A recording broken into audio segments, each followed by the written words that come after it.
Alright, what's up? I'm Ayan, and today I will show you how to install OBS Studio in your Kali Linux or any Linux based operating system. First of all, open up your terminal and we need to gain the root access. So we're gonna type in sudo su just so we get the super user access. Now we're gonna type in our password.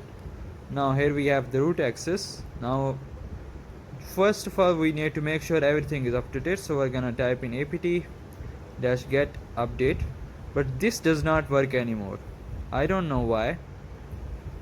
It is because the firmware has been changed. So if you wanna do that, I actually made a video on it on how to update your Linux. So we're gonna type in apt-update just to make sure everything is up to date. Here we go, all our packages are up to date. Now we're gonna check for upgrade. We're gonna type in apt-get install OBS Studio, OBS-Studio. I will get these commands in the video so you can make sure how to use them if you cannot see them properly. So I don't know, the whole recording thing in Kali Linux is just really bad. I cannot use it. I actually have to use my phone to record on Kali Linux. But after I have installed OBS Studio, this problem will be fixed and you will be only seeing screen recording for Kali Linux as well. So we're gonna type in Y and hit enter. This will connect to the internet and start downloading all the packages required for OBS Studio to run.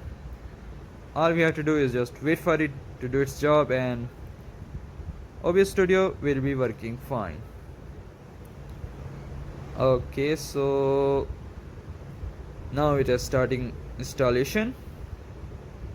Yep, this is a huge packages, man. I love this command line setups, man. Really love it. Windows can't do this.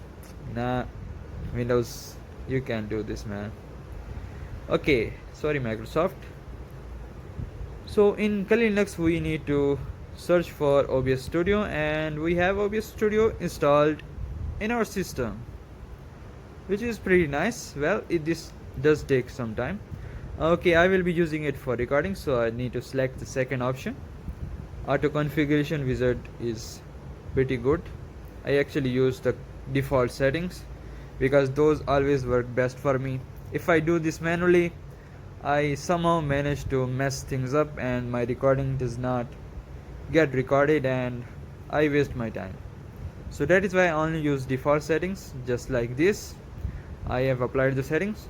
To make sure we need to capture the display, we need to right click on the sources, hit add, and we need to use screen capture right here. Okay, we also need to capture mouse. Oh sorry, this does not add up. Let's try it one more time. I did not know what to do. Okay, I accidentally selected cancel, sorry about that. Okay, we need to select the screen. This is working great. We also need to capture the cursor and I'm not going to change anything else. I'm just gonna keep it default. Let's lock the source. Yep, now we can use OBS Studio in our Linux based operating system. Let's make sure if it's working correctly or not. We're gonna start recording and now I'm gonna stop the recording. I will make sure to put this recording in the end of this video so you will know if it is working correctly or not. Let's clear this terminal and exit it. And now this is the video that has been recorded by OBS Studio. As you can see, this is the perfect recording and is very good. Anyway, that's been it. Thanks for watching.